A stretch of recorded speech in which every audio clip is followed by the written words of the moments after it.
Hi everyone, welcome back. This is Emily Graybill and this is webinar number 5 in our FBA BIP online learning module.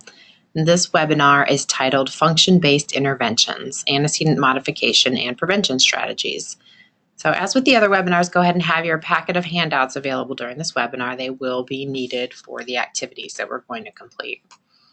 So during the last webinar, we learned about analyzing ABC data and hypothesizing function, and then we looked at completing the FBA form. And here are the learning objectives for today's webinar. So to begin, we're going to learn how to connect our FBA results to our behavior intervention plan, or our BIP.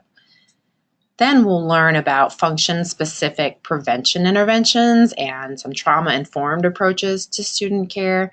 We'll focus on ways that we can make changes to the student's classroom environment or their work format, or how we make changes to our instructional strategies or our ways of interacting with the student so that we make the target behavior less likely to occur in the first place. And finally, we'll learn how to complete the antecedent modification section of the behavior intervention plan form through selecting and implementing function-specific prevention interventions. And again, one way to think about the strategies that are going to be part of the antecedent modification section is that these will be the changes that we as adults make to the environment. Antecedent modifications are changes in adult behavior that will work toward preventing the student's challenging behavior. So first, let's take a moment to revisit the 3 essential steps to the individualized positive behavior support process so that we can remain grounded in why we're doing what we're doing. So these are the 3 steps. They've been presented before, and these 3 steps guide the individualized positive support process. We've got understand, prevent, and replace. So as you recall, first we want to understand what the student is communicating through his or her behavior. We observe the student, we collect a range of data on the behavior, we analyze the data, and then we use those data to identify the function of the behavior. And this is the FBA process, which is what we covered in webinars 3 and 4. We also aim to understand the student as a whole. So going into the process of devising a truly sort of individualized positive behavior support plan means gathering a broad range of information related to the student's needs, their challenges, and their history. So it's important to keep in mind that the best way to gain this holistic understanding of students and their function of behavior is to collect data from multiple sources, which we then use to inform the student's individualized behavior intervention plan, or BIP. And the reason why we're reminding you of this, we know we've discussed it in earlier webinars, but sometimes when we're in a rush, we forget to acquire information from multiple sources as we're developing the BIP. So as we recently learned, one major process that informs our understanding of function of the behavior involves the ABC data that we collect, and then the analysis of that ABC data collection through the completion of an FBA. Also, interviews with the student, the caregivers, the teaching staff, and other relevant stakeholders in the student's life should inform our understanding of the many life factors that impact students' social, emotional, behavioral, and academic needs. So moving through the process of understanding the student's life, their history, their values, and experiences along with the student could improve everyone's insight into that student's specific needs. They have a wealth of information about themselves. So additional step to this process of understanding the student and their behavior, ideally, you would work with stakeholders inside and outside of the school context to learn about any past or present trauma experienced by the student. And as we've discussed before, the trauma that students have experienced can and does trigger school behavior. So that trauma experienced by the student is overlooked, we potentially miss an important piece of the puzzle. So before we discuss function-based prevention strategies in depth, we wanted to revisit the importance of integrating trauma-informed practices into your work as an important way to preventing triggering the student behavior and to preventing re-traumatizing the student. So when we're thinking about are tiered models of support at tiers 2 and 3 of a 3-tiered pyramid of interventions or a 3-tiered, multi-tiered system of supports. Trauma-informed care involves really careful consideration of traumatic experiences to inform our decisions related to specific individualized prevention strategies that can be implemented as part of a student's BIP. So again, we want to know about the student's behavior so that that information can be considered when writing the BIP. At the school-wide level, or at Tier 1, schools that are most successful in using a proactive system-wide approach to trauma-informed care have a really solid action plan in place, and everyone in the building is on the same page about how to engage in trauma-informed practices across the building and across the day. And so the following few slides that are going to cover a school-wide approach to trauma-informed care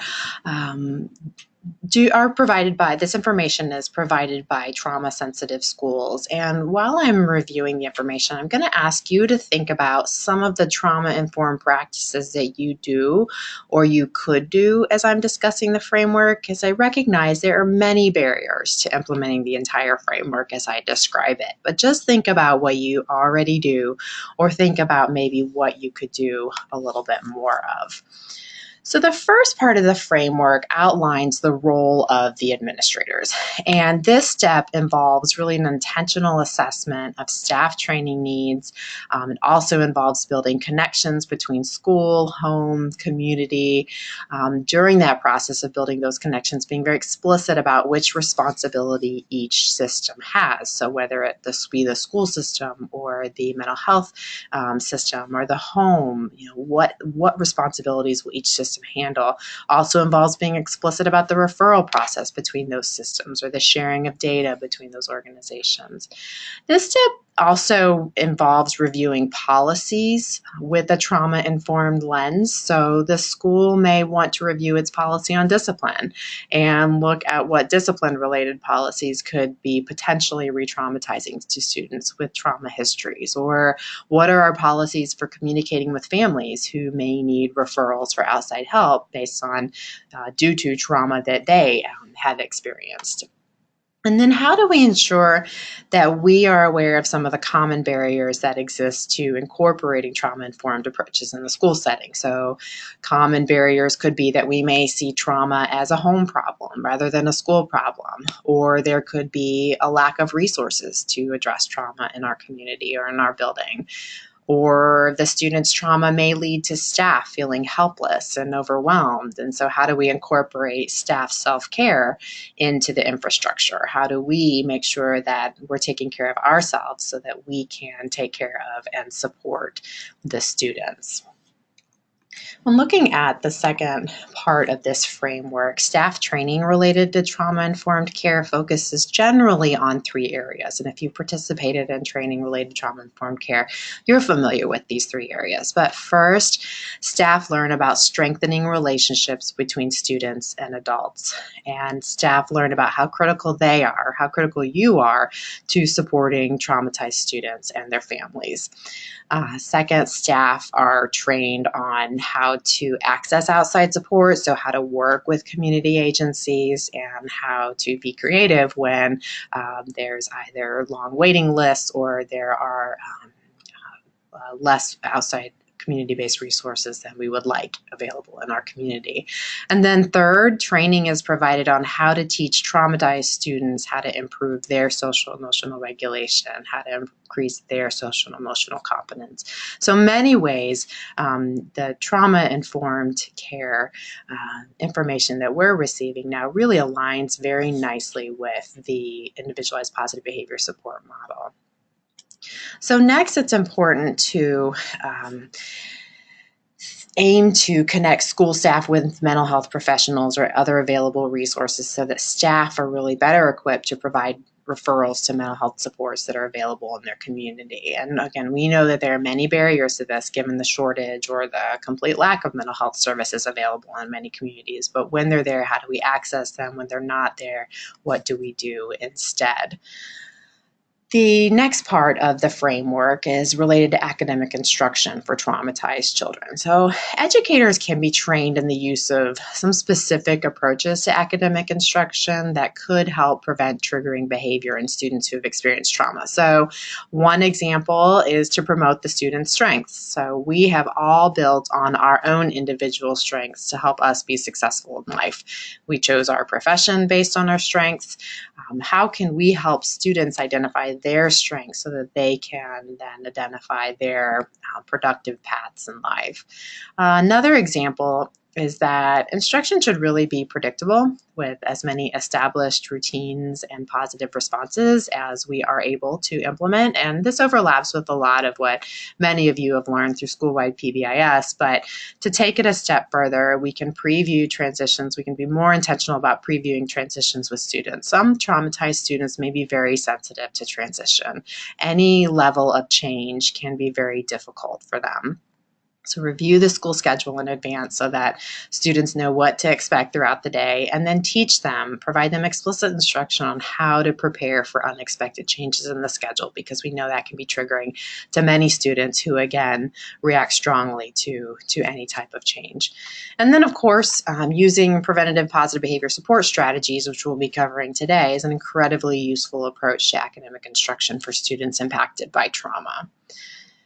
So oftentimes we struggle with the increasing demand to provide social and emotional learning experiences for students in schools when our training is centered largely around teaching in an academic content area. And also, given the current climate of high stakes academic testing, it can be hard to find that time to prioritize the social and emotional learning and growth that we know our students need so much. So staff really benefit greatly from supports that teach the staff how to build relationships with students and how to identify the students' strengths. And we should aim for, at a minimum, that every student would have one person in the building, every student who we know who has experienced trauma, all students ideally, but certainly students who we know who have experienced trauma, have one person in the building with whom they have a positive relationship. So we want there to be one champion for every student. And again, we recognize this can be a lot easier said than done sometimes and with some of our students.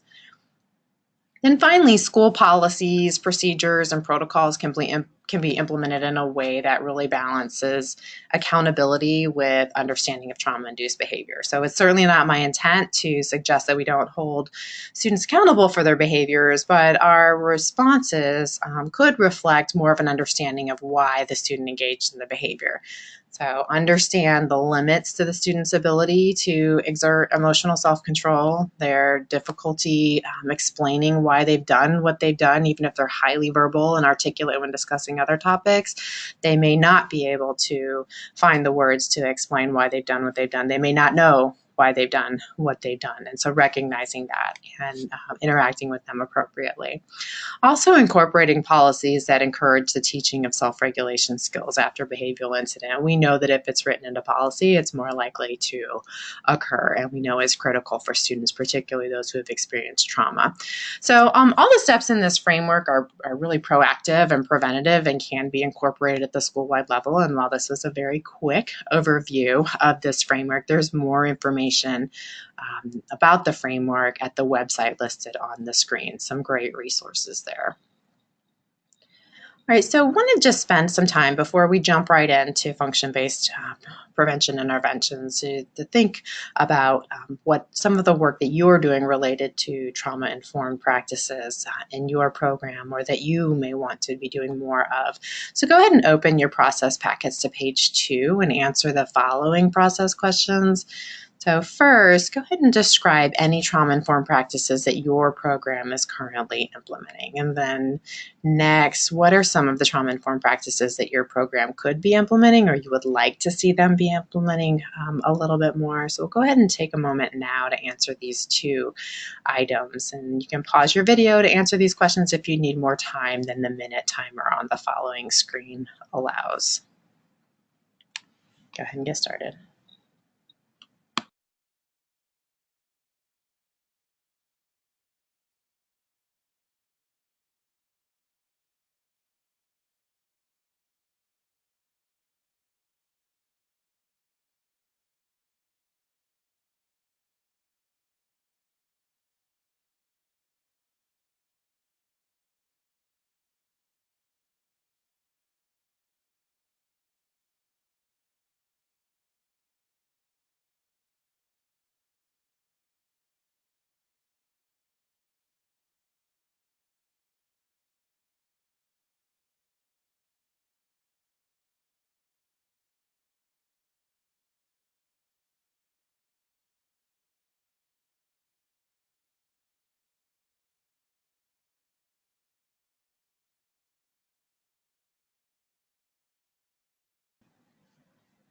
Okay, let's come back together as a group.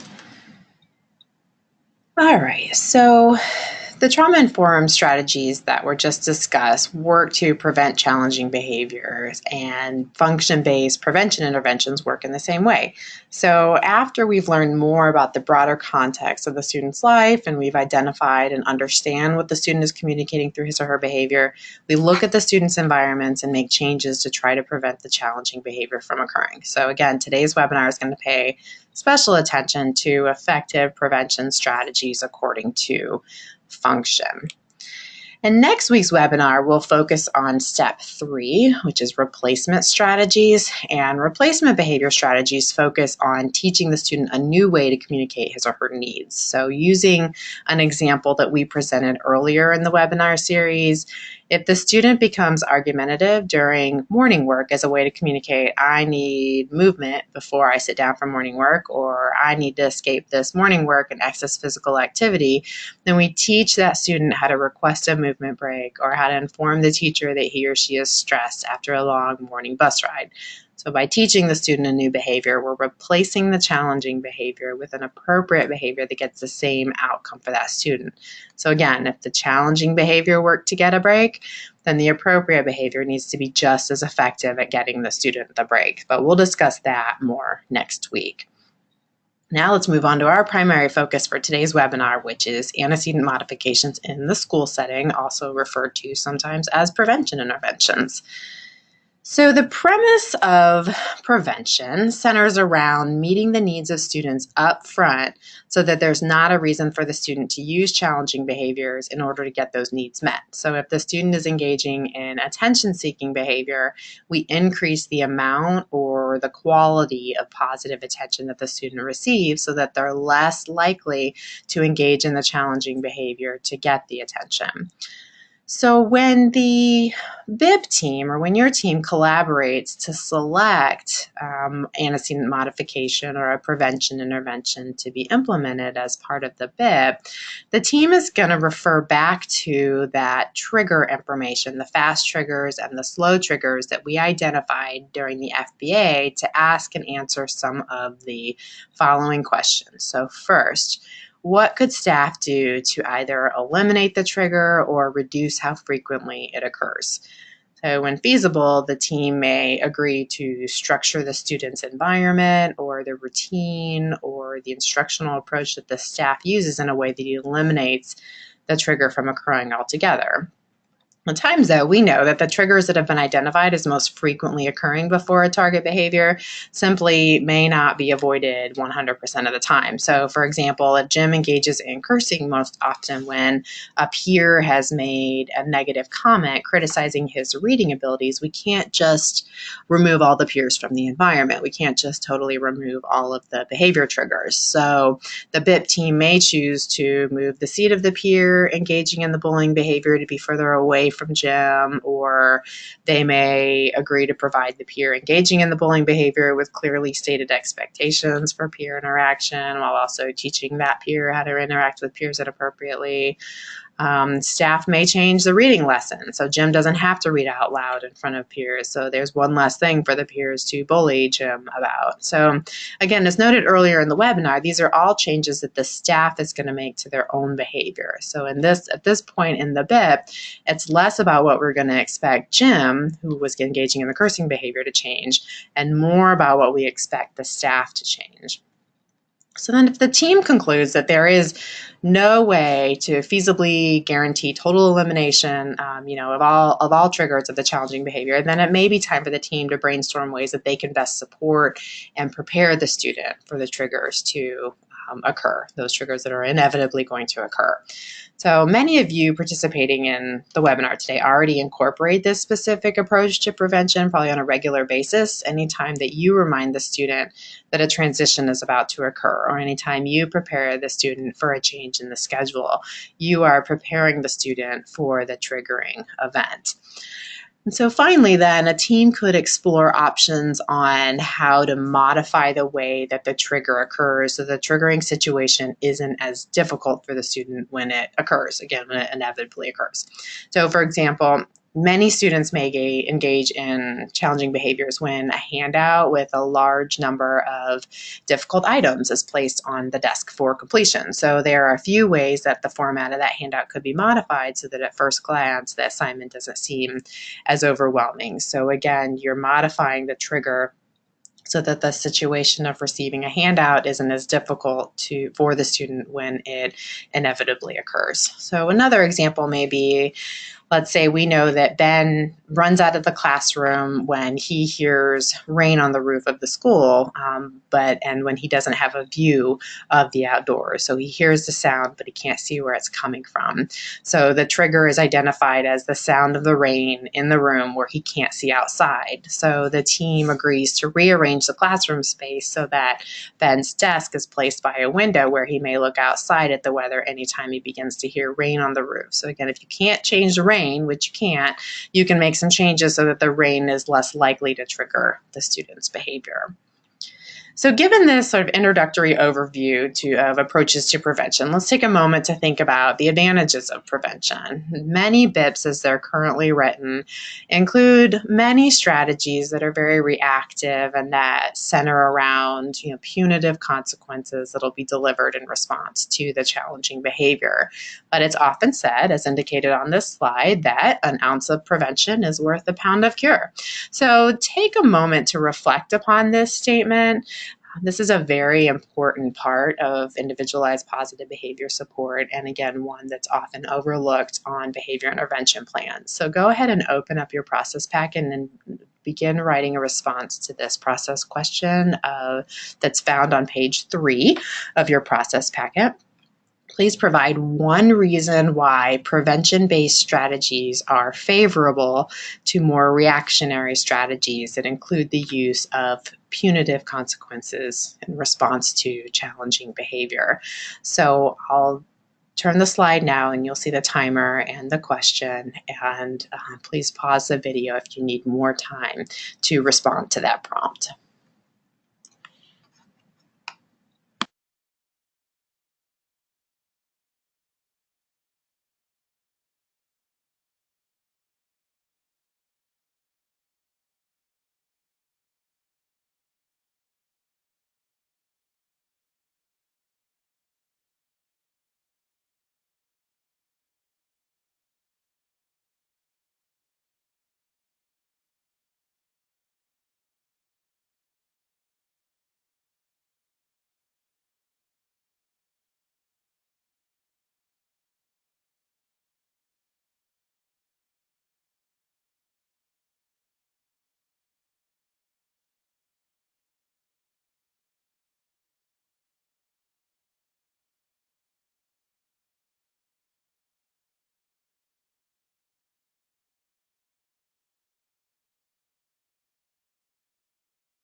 Okay.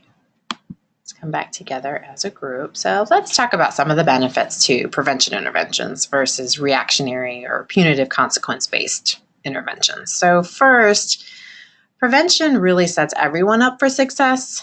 Staff have support set up in ways that meet the students' needs up front, often leaving them feeling more prepared, more in control, and more empowered when they have things in place that allow them to be proactive in the prevention of student behavior. Prevention decreases or really eliminates the time and energy dealing with behavior and de-escalation. So, the best approach to reducing restraints for students with severe and unsafe behaviors is to establish a solid set of prevention interventions within those contexts where severe behavior is known to occur. And then prevention allows us to really tailor and implement student-specific or individualized modifications to the student's environment, which we know is important and is required for so many of our students. So now let's go ahead and revisit some of the information that we gathered during our FBA related to antecedents, or also known, as the slow triggers and the fast triggers. So first, during our FBA process, we identified the slow triggers that we're actually able to track in the school setting, including day of the week, time of the day, environmental context, when and where target behaviors occur most or least often.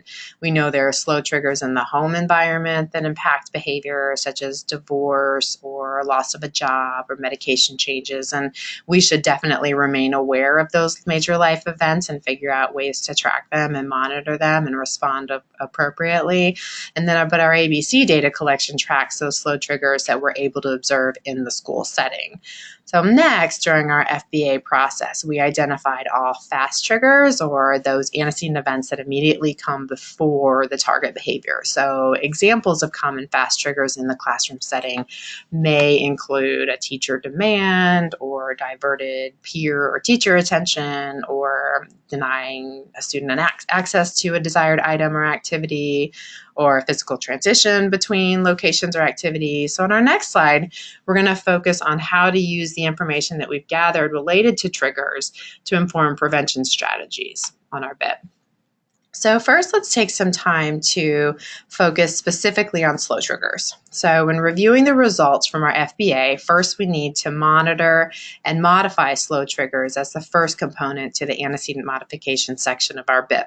So for this section, we want to ask ourselves questions like, how do we monitor those slow triggers that we don't always know about? Those are the ones that exist in the home life or in the community, like medication or sleep. How then also can we modify the student's daily schedule or environment where we know the slow triggers present at home or in the community, when we know the slow triggers that are present at home or in the community are influencing the behaviors that occur in the classroom? Then how can we adjust those contexts in the school setting when we know that behavior is most likely to occur?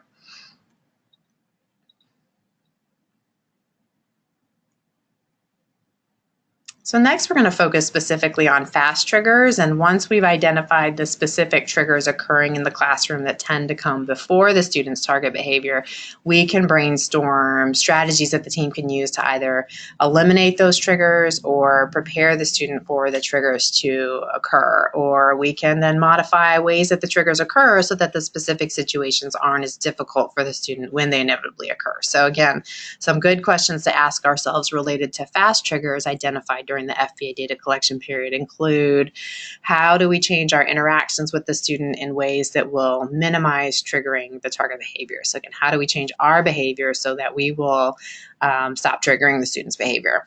How will we modify our approach to instruction or the format of assignments so that we minimize triggering the behavior? How can we structure or approach transitions to prevent the challenging behavior from occurring? How can we prepare the student for times when teacher or peer attention are not available or not accessible?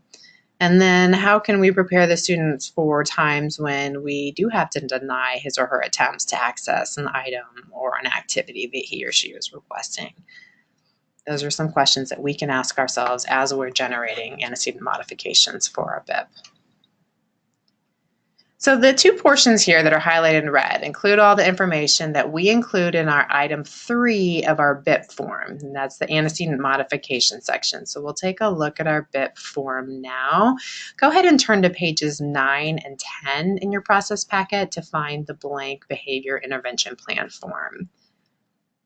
So here you'll see our BIP form, and this form has all of the sections that are required for a BIP to be technically adequate. And as you'll see, there's the student's identifying information, description of target behavior. Well, there's a space for the student's identifying information, description of the target behavior, and the hypothesis statement. That can be copied straight from our FBA form. So let's go ahead and look at this information for Sadie Cakes from our last few webinars by looking at page 1 of her BIP form.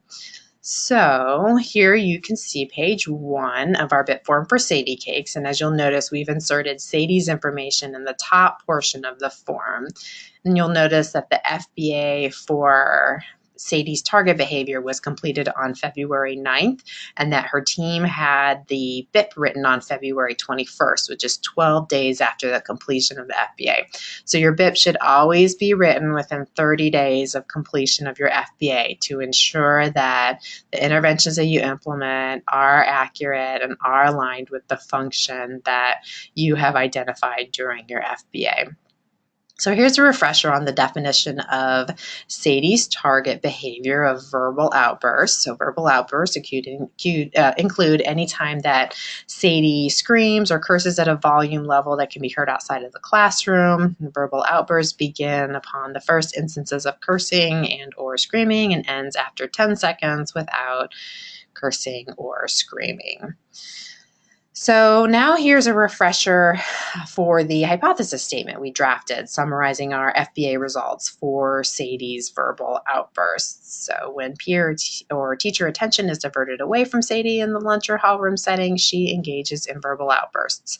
Peers typically respond by giving Sadie attention, while staff respond most often with reprimands. And Sadie is trying to say, I want attention from teachers and peers. So we move our way through the next several slides and learn more about how to select effective prevention strategies based on function. Go ahead and reflect on the information that we gathered related to antecedents and function of Sadie's behavior through our FBA. So again, the antecedents were when peer or teacher attention is diverted away from her in the lunch or hall room setting, and then the function of the behavior is attention. So later in our webinar, we'll practice selecting some antecedent modifications based on the function of Sadie's verbal outbursts of peer and teacher attention. All right, so before we continue our discussion of Sadie, let's go ahead and discuss some research-supported function-based interventions.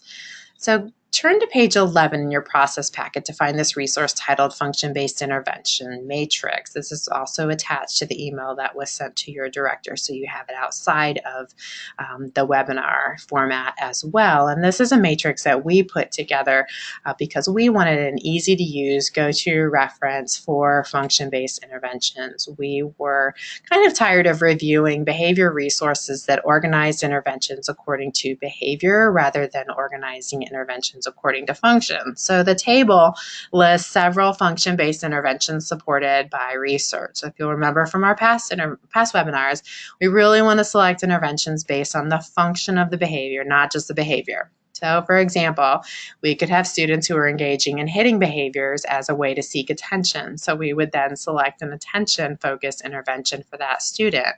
We could have students who are engaging in the exact same hitting behaviors as a way to communicate that they want to escape a task. So in which case, we would want to select an intervention that addressed escape-related behaviors. So we're not focused necessarily on the actual behavior, but we're focused on what's the function or the reason behind the behavior. So you've been provided with descriptions of many of these interventions and attachments that were emailed to your directors, and these intervention descriptions were created by the team at the North Metro GNETS program. So thanks to them for taking the time to create this great resource with us. And today's webinar is focusing solely on the prevention interventions, which are colored blue at the top portion of the table. So the table, again, is set up in a way that each intervention listed is marked with one or more X's to indicate the functions of behavior with which the intervention was proven effective through research. So for example, if the BIP team identifies attention as a function of a student's target behavior, they may look in the attention column of the matrix and select one or more interventions supported by research to address behavior maintained by attention. So the interventions identified here within the red boxes are attention-specific prevention interventions that aim to provide the student with frequent, predictable access to attention throughout the day. So therefore, the student's need for attention is met up front, which reduces or hopefully eliminates the likelihood that the student will use the challenging behavior in an attempt to access attention later. So if the BIP team identifies escape as the maintaining function of a student's target behavior when they're done with their FBA, they may look in the escape column of the matrix and select one or more interventions that are supported by research to effectively address behaviors maintained by escape. So the interventions that are identified within red boxes here are escape-specific prevention interventions that aim to provide the student with frequent, predictable access to breaks throughout the day. So therefore, the students need to take time away from challenging behaviors is met the students need to take time away from challenging tasks is met up front by giving them breaks prior to them engaging in the challenging behavior. So that reduces or eliminates the likelihood that the student is going to use the challenging behavior in an attempt to escape those challenging tasks or those aversive tasks. So prevention interventions such as behavioral momentum or effective instruction delivery or pre-teaching are strategies that aim to proactively modify the way that non-preferred tasks are given to the student so that the triggers are less aversive to the student. So therefore, we want to change the way that we present tasks so that the tasks are less likely to prompt challenging escape maintain behaviors. So we use some of these strategies like behavioral momentum, like effective instruction delivery, or like pre-teaching to increase the likelihood that the student will engage in maybe less preferred activities. So within the prevention intervention column for behaviors with tangible functions, 2 of the interventions included aim to provide the students with predictable, frequent access to preferred items or activities up front throughout the day. So this is done so that the student doesn't need to use the challenging behavior to get those desired items or activities. They're already satiated, if you will. They've already had access to them. So another potential useful prevention intervention for behaviors primarily serving the tangible function includes the use of visual cues to communicate when preferred items may be accessed and when they may not be accessed. So for example, if a student typically begins requesting computer time anytime he sees a computer, and the FBA data show that his screaming typically occurs when his request is denied, the BIP team may begin implementing a system where a box with a stop sign is placed over the computer during academic segments and transitions, or basically any time that the student can't be accessed or that the computer shouldn't be accessed. So then the removal of the stop sign box visual would indicate that computer time is allowed. So oftentimes, visual cues can provide a student with a much better understanding of expectations, which hopefully then increases the chances that they'll follow those expectations. Finally, we've just listed here a few prevention interventions for sensory behaviors, and it's important to recall that with our traditional understanding of sensory stimulation and the sensory function, that just because a behavior may look sensory due to the sort of perceived appearance of self-stimulation behaviors, sensory as the primary function to behavior should really only be concluded when the FBA team agrees that the behavior would occur for extended periods of time, maintaining sort of stable rates, even in the total absence of other types of reinforcement like attention or escape. Again, here are some interventions, function-based interventions that have some demonstrated research support to be effective with the sensory function. All right, so next we're going to discuss the descriptions and some research information for a few useful antecedent interventions or prevention interventions that are included in our matrix.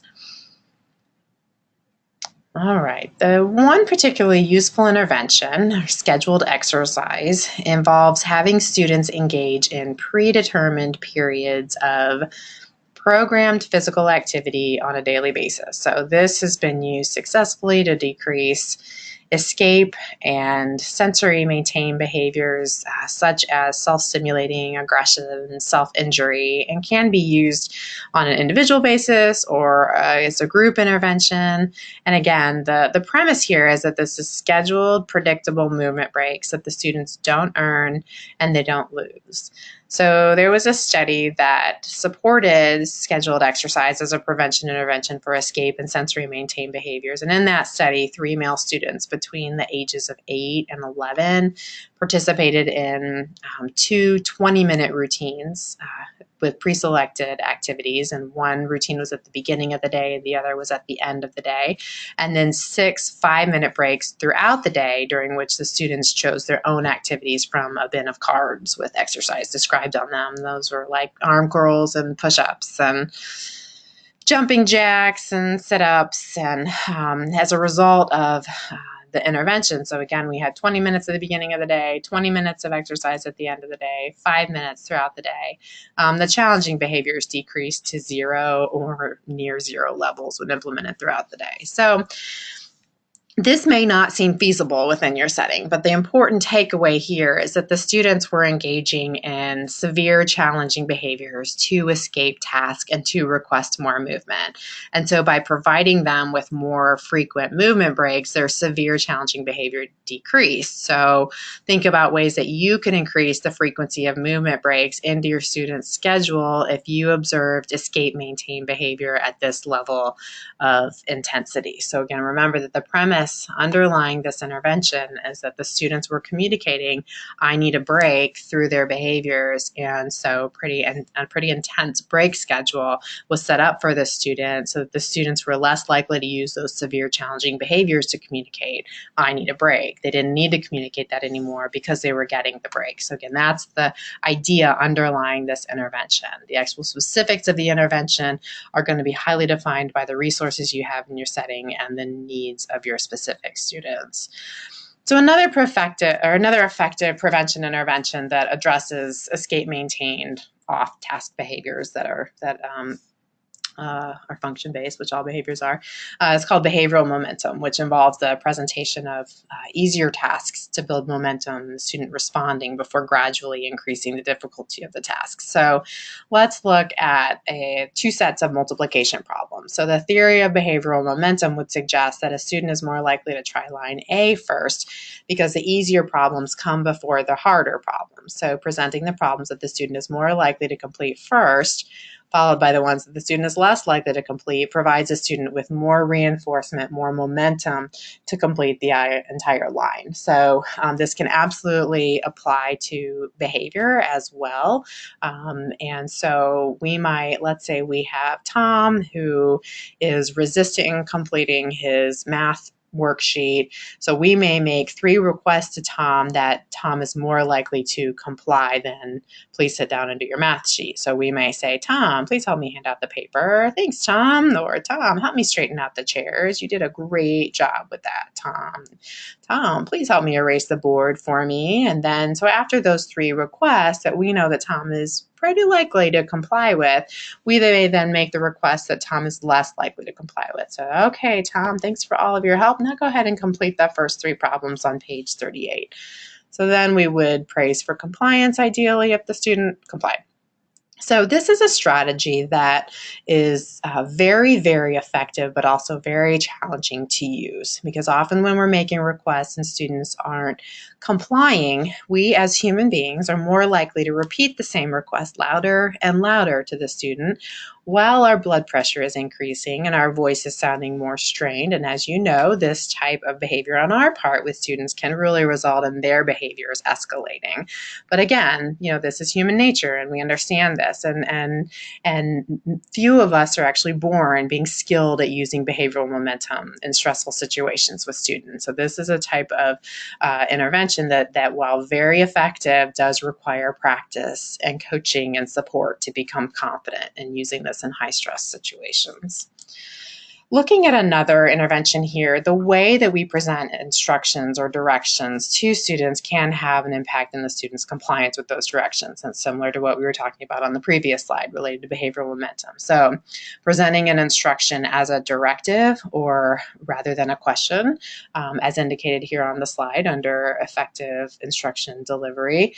Also keeping close proximity between teachers and students, soliciting eye contact if that's appropriate for the student, can all influence whether or not a student will comply with directions. So you see some of those examples of way to improve our instruction of the student, and there are some additional examples provided on the slide. So these changes to instruction have been shown to increase compliance in young children with challenging behavior, even in the absence of any sort of reward or reinforcement delivered when they actually comply. So we can think about this method of providing instruction, particularly the being in close proximity to the student, using a directive statement, being more descriptive in what we're asking the student to do, kind of being the opposite of what we may call the sort of coach method, where we yell directives at the students from across the room because we're involved in 7 other things on the other side of the room, and then we hope for immediate compliance, and then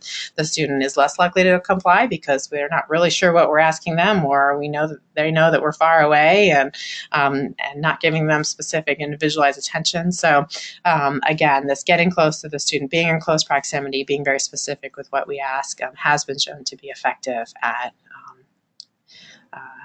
increasing compliance, providing the student with necessary attention that they may be requesting through their lack of compliance. So oftentimes,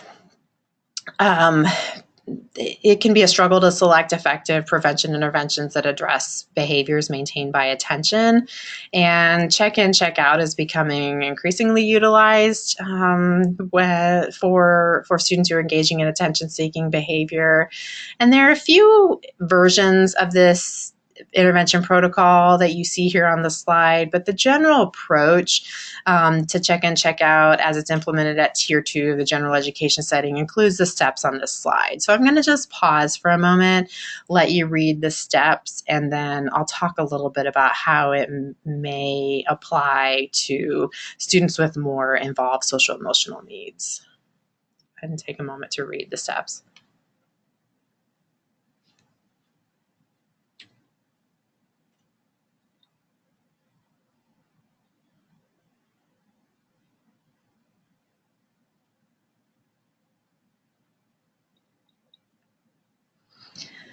So when we're considering the use of check-in, check-out, it's important to remember a couple of things. And I'm going to say this because it's likely that you could attend a training on check-in, check-out and think, I'm not sure that's relevant for the students in my setting. I'm not sure that that's relevant for students with more social emotional needs than students who are receiving Tier 2 support in the general education setting might have. So a couple of things to remember. The premise of check-in, check-out is that the student receives predictable, positive attention across the day. So that's what we want the student to get out of check-in, check-out. And check-in, check-out can get really punitive really quickly. And when it becomes punitive, it no longer aligns with the science that supports its effectiveness. So again, predictable, positive attention across the day. This is an intervention that has evidence supporting its effectiveness to address attention-seeking behavior, attention-maintained behavior. So the second thing to consider is the dosage of attention that we provide. So most students with more involved social emotional needs may not respond to the dose of attention provided through check-in, check-out at Tier 2 in the general education setting. So students with more involved social emotional needs may need 10 minutes with the adults at the beginning and end of the day, and then 5 minutes at the end of every class period. And this level of attention can be challenging when you have minimal resources and minimal staff and multiple students who are engaging in attention-seeking behavior. So they may require some creativity, but the level of attention can be faded after the student demonstrates decreases in their challenging behavior after a good, solid 4 to 5 weeks of implementing the intervention. But sometimes, the more intense the behavior, the more intense the interventions need to be. So this is very similar in many ways to the scheduled exercise that was presented a few slides earlier, that if we, with those students, they were saying that they needed breaks. So we scheduled more breaks for them across the day. With students for whom check-in, check-out may be effective, those are students who are saying, I need more attention. So we're going to schedule more attention for that student across the day. We may need to do it in groups.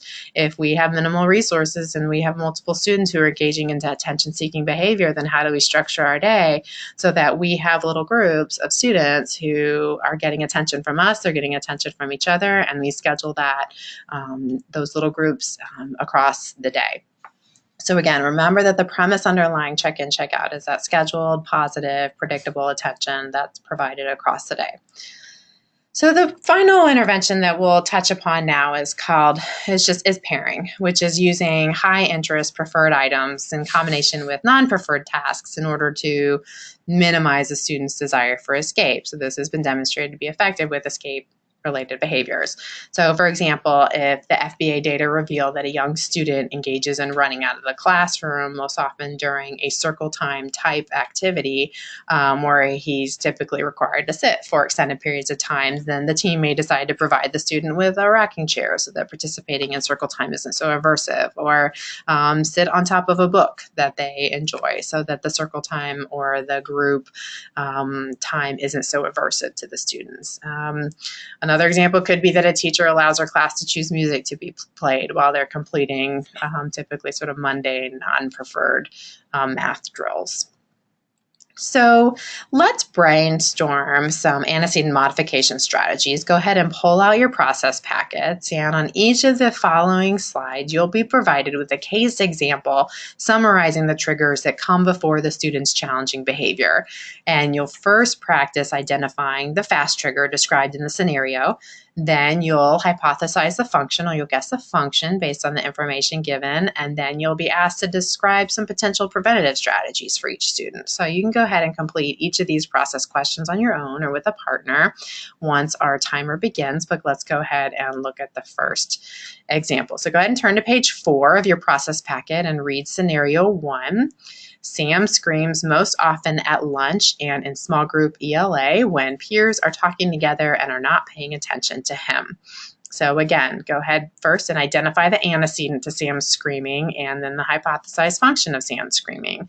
And then brainstorm some specific function-based prevention strategies for Sam's behavior. And ask yourselves, what could staff do to eliminate the trigger? Or what could staff do to prepare the students for the trigger? Or how could we modify the way the trigger occurs so the specific situation isn't as difficult for the student when it inevitably occurs?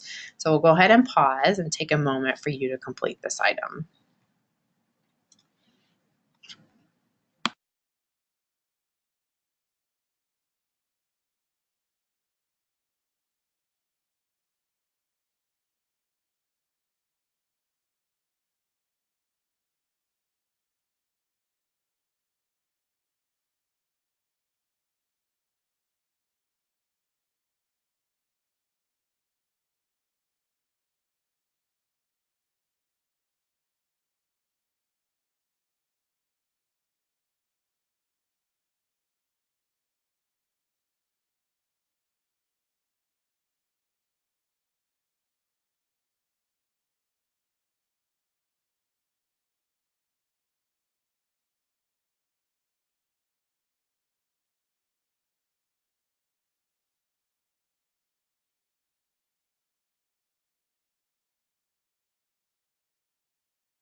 Okay, let's come back together as a group and look at a few options for function-specific prevention interventions for SAM.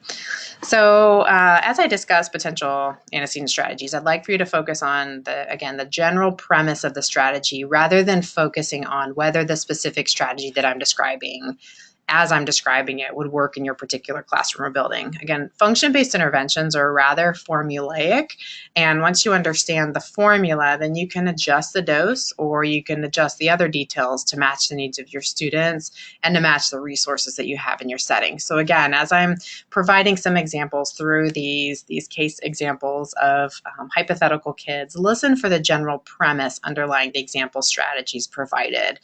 I recognize that these are not going to work with every student that you interact with and may not work in your buildings due to resources. So let's look at Sam first. So first, for our antecedent, we know that Sam screams most often when peers are ignoring him and talking to each other. So we can assume that if this trigger is identified consistently as one of our most common antecedents to screaming, then we can hypothesize that the function of Sam's behavior is attention. In other words, he uses screaming as a way to communicate, I want you to talk to me. So the following are just a few examples of potential prevention strategies for Sam. And Sam's team may decide that the best mode of prevention will be to maximize situations where Sam's able to access that positive peer interaction while minimizing situations during which he's excluded socially. So how can we make it more likely that he's included, less likely that he's excluded? So first, the team may identify 2 to 3 peer buddies who are known to interact well with Sam and connect them as peer buddies during lunch, a sort of lunch munch model. And most likely you're going to have other kids in your class who also engage in attention-seeking behavior who could fit nicely together in a group. You could provide opportunities for peer teaching or peer learning during small group ELA to provide that peer interaction, or you could pair the paraprofessional with Sam with another peer who likes attention and schedule a 3-minute walk around the school prior to ELA.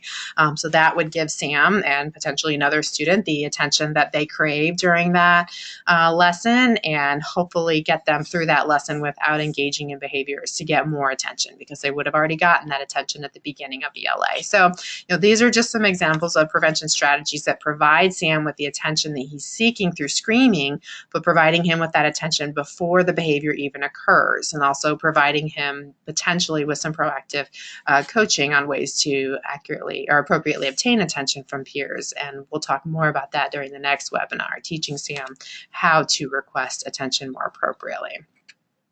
So go ahead and turn to page 5 of your process packet and read to scenario 2.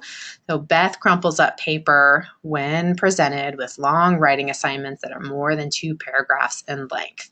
So in a moment, either with a partner or on your own, go ahead and identify the antecedent to Beth's crumpling of paper and the hypothesized function of Beth's behavior, and then brainstorm some function-specific prevention strategies for Beth's behavior. So again, ask yourselves, what could the staff do to possibly eliminate this trigger? Or what could staff do to prepare the student for the trigger to occur? Or how could we modify the way that the trigger occurs so that the specific situation isn't as difficult for Beth when it inevitably occurs? So, okay, go ahead and turn to page 5 of your process packet and complete the table for Beth. I'll go ahead and pause and take a moment to complete.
Okay, let's come back together as a group and let's take a look at a few options for function-specific prevention interventions for Beth. So first, our antecedent. We know that Beth engages in crumpling paper assignments most often when long writing assignments are presented. So after discussing this further, Beth determines that she struggles mostly with tasks requiring 2 or more paragraphs of writing.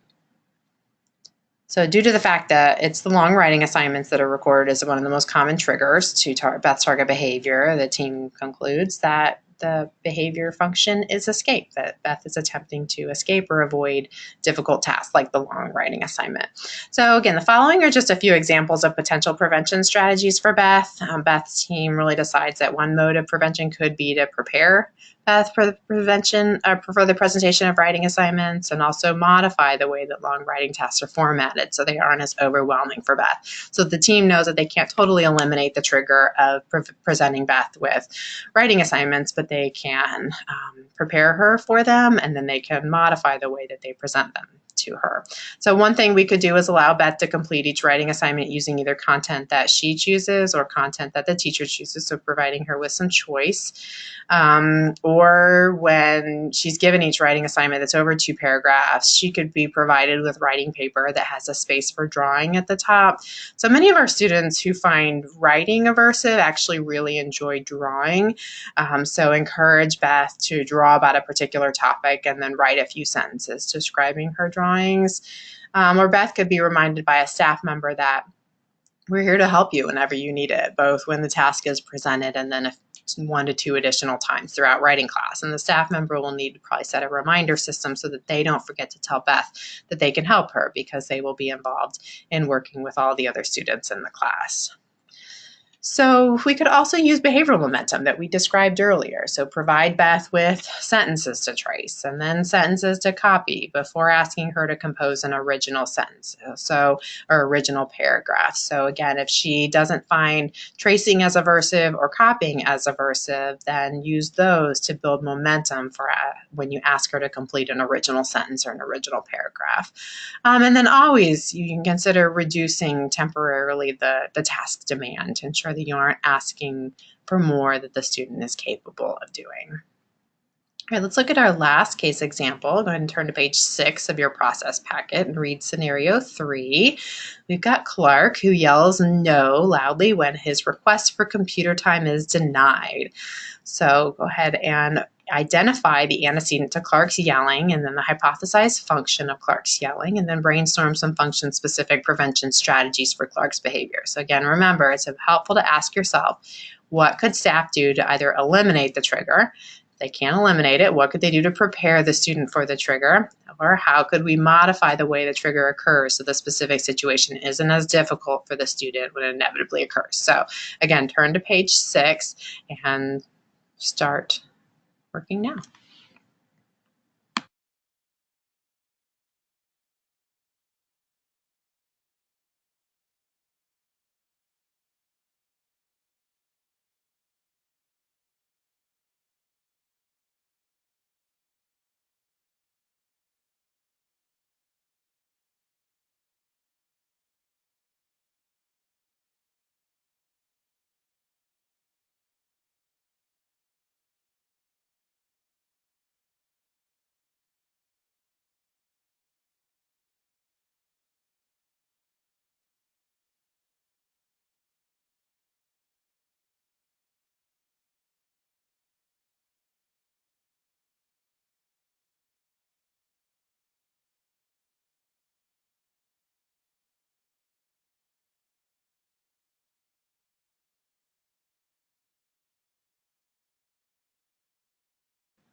All right, let's take a look at some ideas for Clark. So first, for our antecedent, we know that Clark yells no loudly most often when he requests access to the computer and his request is denied.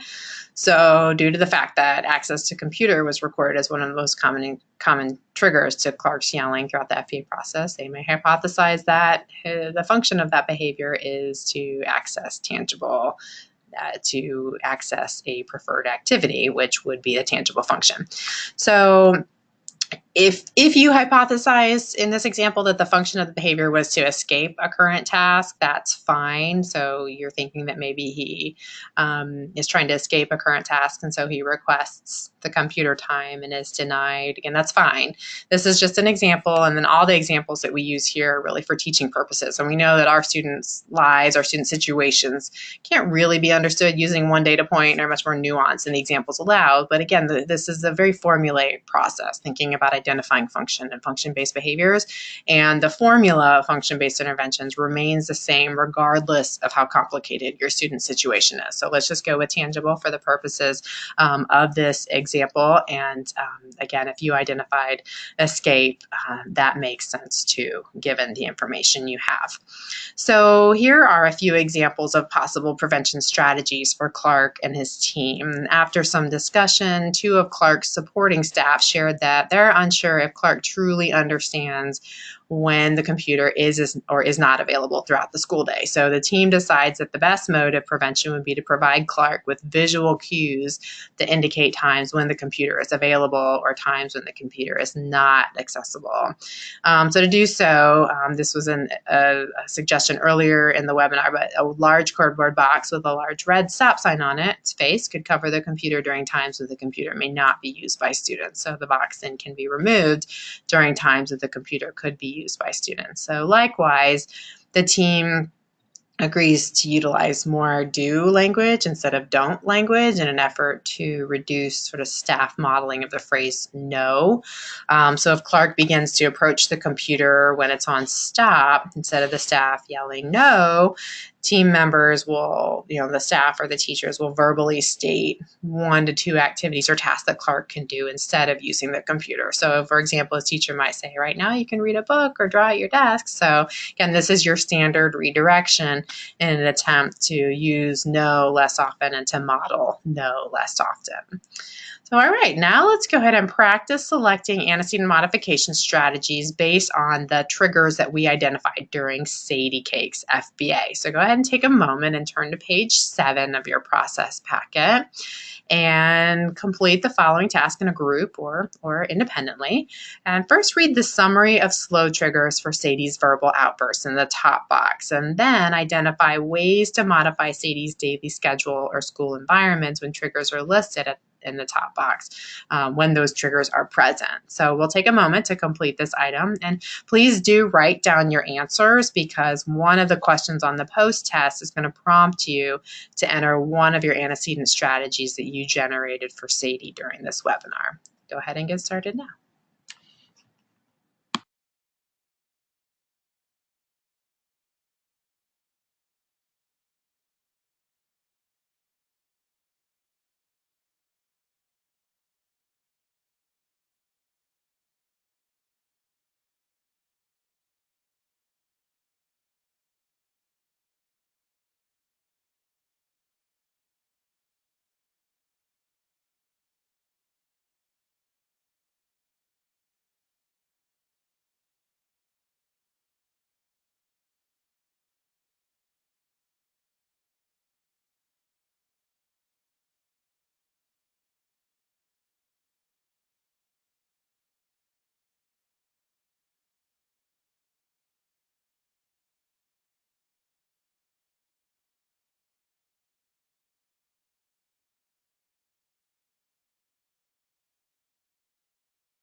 All right, so next, let's look at the summary of fast triggers for Sadie's verbal outbursts. And again, this information came from our FBA.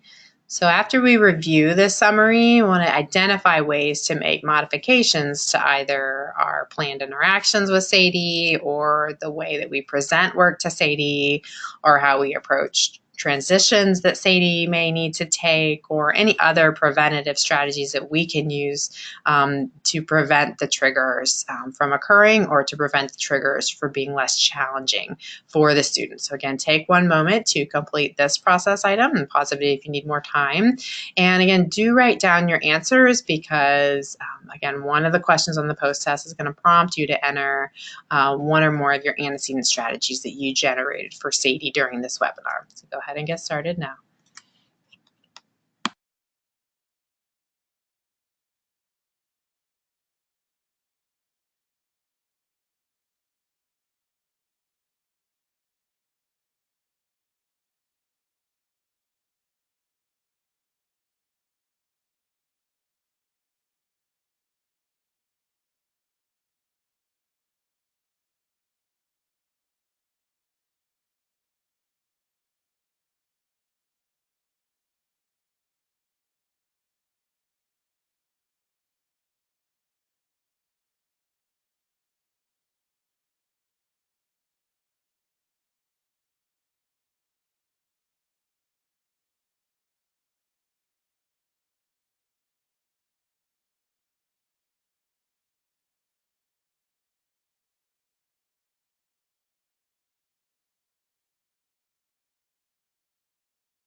All right, so that concludes this week's webinar on antecedent modifications. And next week we'll learn about the next critical component to a quality BIP, and that is teaching and reinforcing new skills to replace the challenging behavior.